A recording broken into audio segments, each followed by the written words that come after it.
अस्सलामु अलैकुम वरहमतुल्लाहि वबरकातुहू। अल्लाह के नाम से शुरू जो बड़ा मेहरबान और निहायत रहम करने वाला है। हमारे देश के गृह मंत्री जनाब अमित शाह जी हैदराबाद में आए हुए थे, वो भी निहायत ही छोटे से चुनाव में। GHMC greater Hyderabad municipal corporation election 2020। एक छोटे से इलेक्शन में देश का गृह मंत्री अमित शाह हैदराबाद के ज़मीन में पहुंच गया MIM को हराने के लिए। भैया मजलिस की ताकत को तो मानना पड़ेगा। लेकिन मैटर यह है कि आके उन्होंने एंड प्रेस कॉन्फ्रेंस में बोला क्या। चलो आज थोड़ा मज़ा बहुत आएगा वीडियो देखने में, लास्ट तक ज़रूर देखिएगा। उनके मैं 8 पॉइंट निकालूंगा, जहां पर अमित शाह के इस पॉइंट पर कुछ जगह मुझे रोना है और कुछ जगह मुझे बहुत हंसी आई कि आखिरकार कोई इतना बेशर्म होकर झूठ कैसे बोल सकता है। सबसे पहली बात, अमित शाह ने कहा कि हैदराबाद को मिनी इंडिया बनाना है, यानी तेलंगाना में जहां पर बीजेपी की सरकार नहीं है तो वो पाकिस्तान है। मिनी इंडिया बनाना है, क्या मतलब है मिनी इंडिया बनाना है? इसका मतलब है कि अमित शाह की नज़र में हैदराबाद पाकिस्तान है भैया, वो इंडिया नहीं है इनकी नज़र में, इसीलिए इसको मिनी इंडिया बनाना है। लेकिन चलो अगर वो तुम्हारी नज़र में पाकिस्तान है क्योंकि वहाँ पर मुस्लिम ज़्यादा होते हैं ना, हालांकि तुम तो हैदराबाद के मुसलमानों के पैर को धूल नहीं है अमित शाह, लेकिन अगर उसको वो मिनी इंडिया बनाना चाहता है, उसको पाकिस्तान समझता, तो मैं इतना ही पूछता हूँ कि पाकिस्तान में हैदराबादी बिरयानी कौन खाने गया था भाई? कौन गया था पाकिस्तान में बिरयानी खाने? नरेंद्र मोदी जी भारत का पहला प्राइम मिनिस्टर बना जो पाकिस्तान करके भारत में प्राइम मिनिस्टर बनने के बाद पाकिस्तान जाके नवाज शरीफ का बेटी का शादी में बिरयानी खा के आया। मुझे नहीं पता वो बड़े का बिरयानी खा के आया कि मटन का बिरयानी खा के, वो तो अल्लाह बेहतर जाने और नवाज शरीफ जाने और मोदी जाने क्या अकेला में ब्राह्मण खा करके चला आया। दूसरा बात, अमित शाह बोल रहे हैं कि हैदराबाद में IT हब खुलेगा। क्या बोल रहे भाई? 15 लाख देने का औकात नहीं, IT हब खोलने का बात कर रहे। पूरा भारत में 9-10 राज्यों में, दर्जन भर राज्यों में इनकी सरकार है, सिवाय गौशाला के इन लोगों ने कुछ खोला ही नहीं यार। हैदराबाद में ये लोग IT हब खोलने वाला है। भारत के इतिहास में पहला बार मध्य प्रदेश में गौ कैबिनेट बनाया गया। गौ कैबिनेट, गाय की रक्षा के लिए एक मंत्रालय खोलने वाला बीजेपी, उस देश का गृह मंत्री हैदराबाद में आके बोलता है कि यहाँ पर IT हब खोलना है। ये तो भाई मुझे हजम नहीं हो रहा है। गौशाला खोलने वाली पार्टी, गाय के नाम पर इंसानों की हत्या को जस्टिफाई करने वाली पार्टी, देश में गोबर गलीज करने वाली पार्टी हैदराबाद में IT हब खोलना चाहती है। 15 लाख देने की औकात नहीं चले IT हब खोलने के लिए। तीसरे बात, कहते हैं कि यहाँ पर हॉस्पिटल अच्छा नहीं है। चलो मैं पूरे तेलंगाना की बात तो नहीं करूँगा, मैं सिर्फ हैदराबाद की बात करूँगा जहाँ पर इसको अच्छा हॉस्पिटल नहीं दिखा अमित शाह को। अब ये एक हॉस्पिटल है जहाँ पर अकबरुद्दीन ओवैसी ने अपने निजी फंड से हॉस्पिटल बनाया। उसने कई सारे हॉस्पिटल बनाए हैदराबाद में, ये एक हॉस्पिटल का पिक्चर है। इतना बेहतरीन इंफ्रास्ट्रक्चर के साथ ये हॉस्पिटल बना। अंदर का आप डेकोरेशन देखिए, बेहतरीन बेड, प्राइवेट हॉस्पिटल भी शर्मा जाए यह हॉस्पिटल को देखकर। अब ये तो रहा वो हॉस्पिटल जो ओवैसी ब्रदर्स ने बनाया है देश के लिए, देश के लोगों के लिए, हिंदू मुस्लिम मिलकर इसमें इलाज करवाते हैं मुफ्त का। अब देखते हैं वो हॉस्पिटल जो हमारे बीजेपी के लोगों ने बनाया है। ये हॉस्पिटल, कोठा भी इससे बेहतर होगा इस हॉस्पिटल से, और खंडर से भी बदतर यह हॉस्पिटल बीजेपी के लोगों ने बनाया है। ऐसे हॉस्पिटल बनाने वाला अमित शाह हैदराबाद के बेहतरीन हॉस्पिटल जो ओवैसी ब्रदर्स ने बनाया है उसके बारे में यह कह रहा है कि यहाँ पर हॉस्पिटल अच्छे नहीं है। अब इसमें हंसी नहीं आएगी तो क्या आएगी? खैर, हिंदू राष्ट्र के नाम पर वोट देने से आपको ऐसा हॉस्पिटल मिलेगा, और मजलिस को सेक्युलर और संविधान बचाने वाले वोट देने वालों के लिए ऐसा हॉस्पिटल बनेगा। अच्छा, तीसरी बात की कि बाढ़ के बारे में, ये थोड़ा अफसोस की बात है। बोले कि बाढ़ में कोई काम नहीं हुआ, बाढ़ आ गया, सब घर में छुपा हुआ था। हैदराबाद में जो बाढ़ आया, बीजेपी की आज सरकार है, सेंट्रल से एक भी मिनिस्टर हैदराबाद में उतर के ये नहीं देखने आया कि हैदराबाद में मुसलमानों की क्या हाल है, हिंदुओं का क्या हाल है, दलितों का क्या हाल है। लोग डूब रहे थे, मर रहे थे, कोई उनका सुनने वाला नहीं था। बिहार में इलेक्शन था, लेकिन अकबरुद्दीन ओवैसी साहब इलेक्शन लड़ने नहीं गया, बल्कि यहीं पर हैदराबाद में खड़े होकर पानी में उतर कर लोगों के बीच में वो लोगों की मदद कर रहा था, लेकिन एक भी बीजेपी का मिनिस्टर हैदराबाद को नहीं उतरा। हैदराबाद को ये इंडिया का हिस्सा ही नहीं मानते तो कहाँ से उतरेगा? उसने बोला ना मिनी इंडिया बनाना है, एक भी मिनिस्टर। लेकिन जब एक छोटा सा बलदिया इलेक्शन हुआ, म्यूनिसिपल इलेक्शन में बीजेपी के 10 से भी ज़्यादा मिनिस्टर हैदराबाद को आ गए बीजेपी को जिताने के लिए। तो बीजेपी को सिवाय सीट जीतने से इनको कोई मतलब नहीं है। लोग मरे तो मरे, पानी में डूबे तो डूबे, लोगों का जान माल नुकसान, उनको कोई मतलब नहीं। और ये बाढ़ की बात कर रहे हैं। आसाम में बीजेपी की सरकार, 44 लाख से भी ज़्यादा परिवार प्रभावित, कोई उनकी मदद करने को नहीं गया। बिहार में बीजेपी की सरकार, लाखों लोग प्रभावित, कोई उनकी मदद करने को नहीं गया। ये किसकी बात करोगे? मैं कितने राज्य जोड़ाऊंगा जहां पर बाढ़ आती है, बीजेपी की सरकार कोई उनकी मदद नहीं करता। बाढ़ आता है, सबको भसा के ले आता है, जो बचते कुछ वही सूखा, जब बाढ़ पानी खत्म होता है वह अपनी जिंदगी दोबारा बसा लेते, कोई पूछने वाला नहीं है। और ऐसे लोग तुच्छ राजनीति करने के लिए बाढ़ के ऊपर सवाल उठा रहे हैं। तो मुझे तो गर्व है अकबरुद्दीन ओवैसी साहब के ऊपर। अकबरुद्दीन ओवैसी साहब वाहिद ऐसे लीडर है जो पानी में उतर के लोगों की मदद करते हैं, ऐसी थोड़ी उनका साथ देते हैं।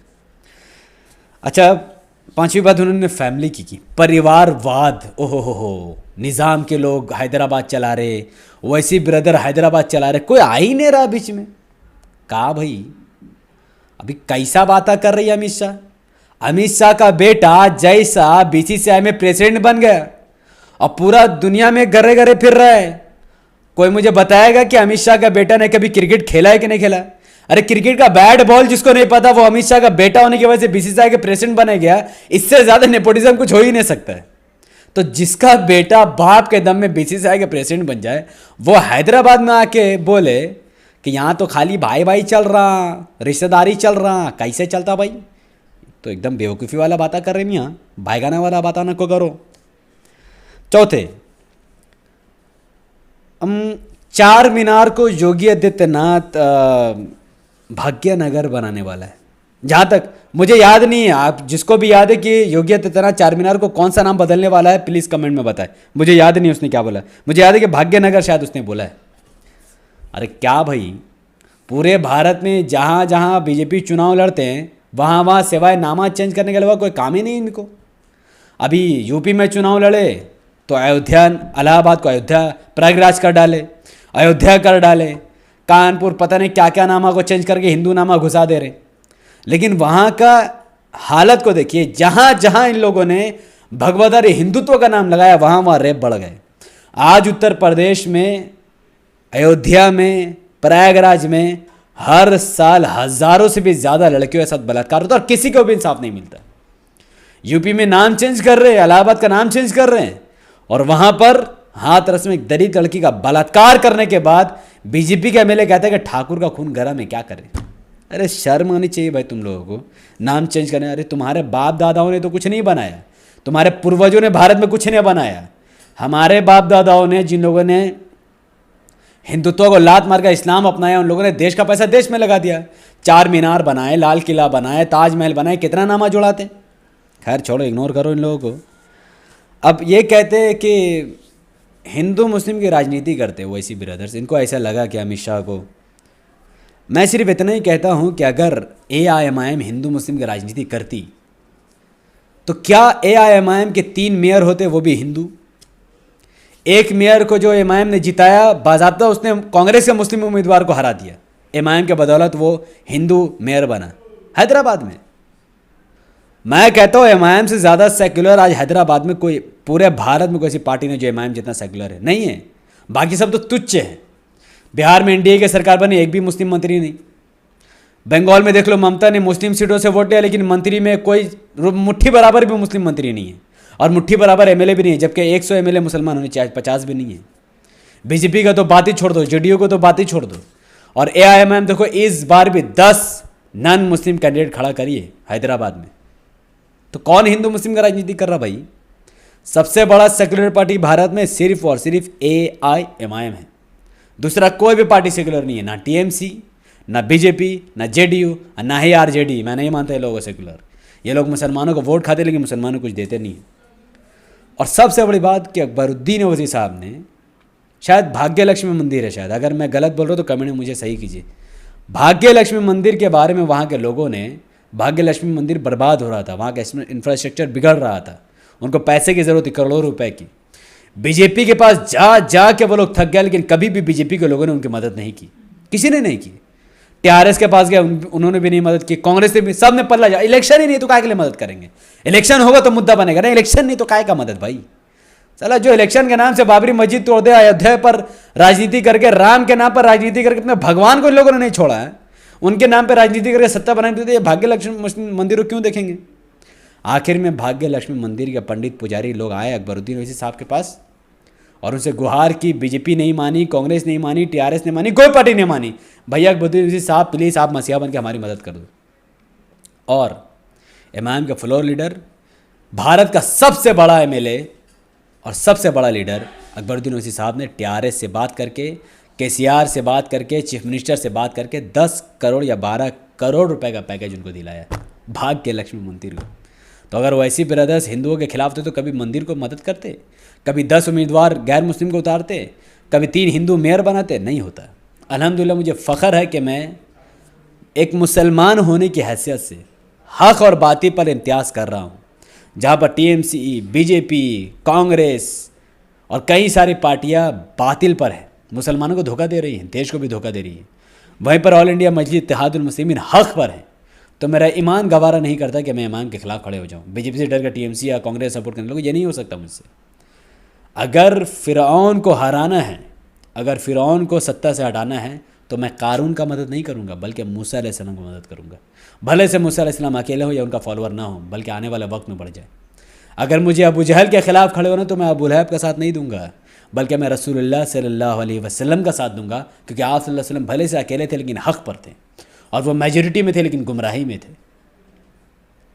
तो आपको समझना पड़ेगा कि मेजॉरिटी देख के सपोर्ट नहीं करना है, बल्कि अल्लाह से डरते हुए जो हक़ पर है उसका सपोर्ट करना है।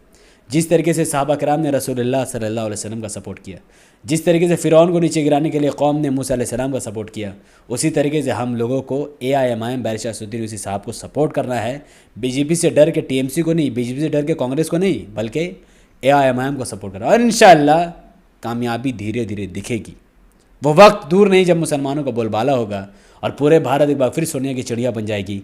हिंदू हो या मुसलमान, सिख हो या ईसाई, सर उठाकर ज़िंदगी जिएंगे। भ्रष्टाचार करने वालों का हाथ काट दिया जाएगा, बलात्कार करने वालों को रोड में लाकर उसका सर धड़ से अलग कर दिया जाएगा, जला के मारने वालों को जला कर मारा जाएगा, चाकू से घोंप कर किसी मासूम की हत्या करने वालों को चाकू से घोंप कर मारा जाएगा, क्राइम करने वालों को उसी तरीके से सजा दिया जाएगा जिस तरीके से उसने क्राइम की। और इंशाअल्लाह देश में इंसाफ, अमन का राज होगा और देश में सेकुलरिज्म ज़िंदा रहेगा। तब भी बाबा साहब अम्बेडकर का संविधान का ही बोलबाला रहेगा, दूसरा कोई भी देश में कानून लागू नहीं होगा। बहुत बहुत शुक्रिया।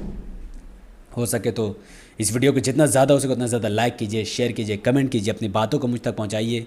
कमेंट के ज़रिए से यूट्यूब का एल्गोरिदम है, जब किसी वीडियो में तुरंत लाइक पड़ जाता है, बहुत ज़्यादा कमेंट शेयर होता है, तो वो यूट्यूब वायरल होने के कगार में वो वीडियो आ जाता है। तो बहुत ज़्यादा लाइक कीजिए, अपनी बातों को कमेंट में रखिए।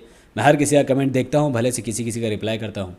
और इस वीडियो को जितना ज़्यादा हो सके व्हाट्सअप, फेसबुक, इंस्टाग्राम में शेयर कीजिए। हमारे चैनल द पॉलिटिकल को लाइक कीजिए, फॉलो कीजिए, सब्सक्राइब कीजिए, बेल आइकन को हिट कीजिए और मुझे अपने दुआ में याद रखिए। अगर किसी को मुझसे पर्सनल बातें करनी है, कुछ पर्सनल मदद करनी है या चाहनी है, तो वो इस वीडियो के डिस्क्रिप्शन में मेरा फेसबुक का आईडी लिंक, मेरे मैसेंजर का लिंक, मेरा ईमो नंबर, मेरा व्हाट्सअप नंबर, मेरा सब कुछ नंबर उसमें डाला हुआ है। तो आप सब उस ज़रिए से मुझसे कांटेक्ट कर सकते हैं। बहुत बहुत शुक्रिया। अस्सलाम वालेकुम वरहमतुल्लाहि वबरकातुहू। अल्लाह की सलामती रहमत बरकात तमाम भाई और बहनों पर हो। मैं अल्लाह भी पीस अपॉन अस। हैदराबादी बोलने में कोई गलती हुआ तो सॉरी, मुझे आता नहीं है, बस थोड़ा ट्राई किया था।